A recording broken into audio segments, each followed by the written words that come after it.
নমস্কাৰ। আজি মই লৈ আহিছোঁ এখন ছায়েন্সৰ প্ৰজেক্ট।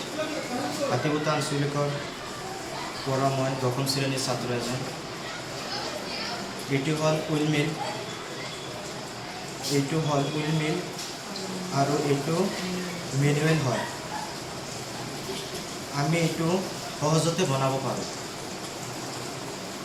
বতাহৰ শক্তিৰ দ্বাৰা বিদ্যুৎ লৈ পৰিৱৰ্তন কৰা এক ক্ষীণ কিন্তু ওখ আৰু শক্তিশালী যন্ত্ৰ হয়। ওপৰত 3টা পাংখা আছে। শস্য খুন্দিবলৈ বাবে ব্যৱহাৰ কৰা এক সঁজুলি আৰু বায়ুৰ সহায়ত চলে। আমি কম খৰচত বিদ্যুৎ উৎপন্ন কৰি প্ৰাকৃতিৰ পৰা সম্পদৰ পৰা ৰক্ষা কৰিব পাৰোঁ।